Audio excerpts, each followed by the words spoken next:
Toastmaster. My hands are shaking.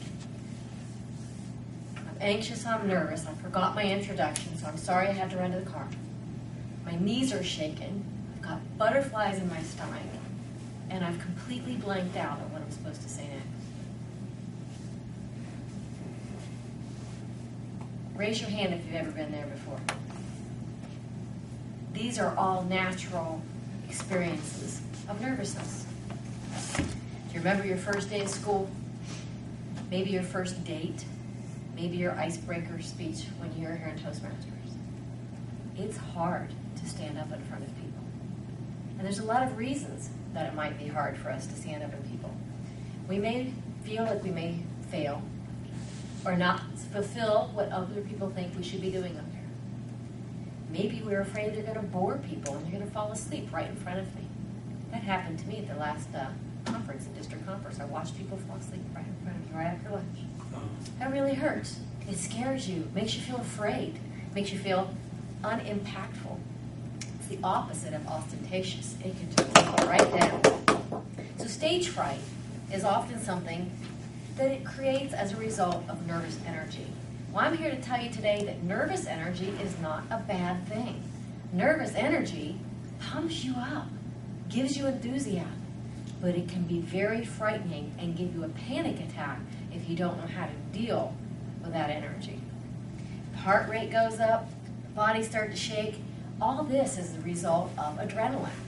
It comes from the past fight or flight response. Raise your hand if you ever heard of that, fight or flight.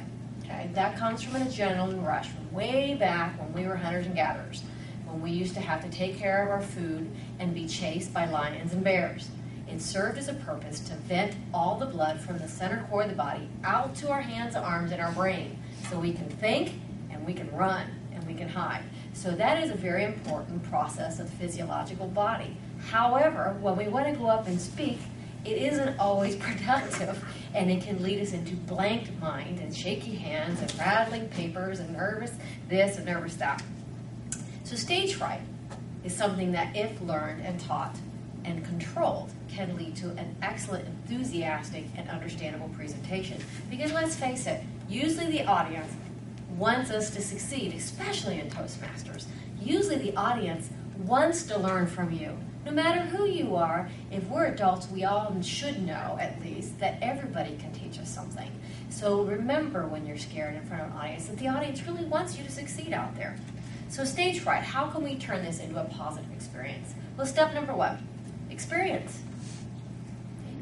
Step number 2, mental rehearsal. And step number 3, relaxation techniques. I gave you an example. I actually did forget my introduction in the car tonight.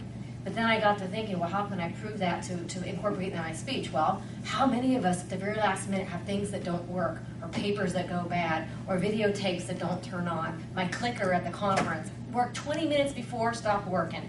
Totally ruined my body mechanics. I had to sit there and do this. You know, me, I'm usually out there and moving all around. So we all have those things. So learning to control the nerves and be prepared would be my first step for you to recommend. Second, practicing. How many times you do a speech. The more you do it, the more it's internalized, the more it can be conversational instead of just read from a script, interactive rather than just verbatim. Mental rehearsal allows you also to bring in personal experience and vivid memories, because let's face it, a memory is best remembered if it has an emotional impact. So if you bring a story in that allows people to visualize it, that can help too. So if you bring in a story like, who was it that brought in a story tonight? I was watching that. What was it? Yeah. All of a sudden, I just saw the relaxation happen. You know, you can just see when somebody goes into their stories. So imagine this. Every time before you go, a mental rehearsal is nothing more than picturing things in your mind eye. You know what your mind eye is? You can't perceive it with your eyes shut. It's probably not going to go as well as you could. So picture yourself. Everybody shut your eyes. Picture yourself walking up to the podium in a lectern, relaxed. Picture your audience thrilled to see you, standing and clapping and excited. Picture yourself breathing calmly and feeling excited, organized. And at the end, picture your audience having learned exactly what you wanted them to learn and being happy about it. Now open your eyes. Picture yourself bowing or acknowledging the applause, accepting their praise. That is mental rehearsal. If you can predict it in your head, you can perform it in your body. And studies and research have shown over and over again, and this may actually entertain you, that if you imagine yourself exercising, studies on the body show the heart rate goes up, the muscles get more toned, these same chemicals, endorphins, get released. So by imagining that speech going well, you can improve your speech as well.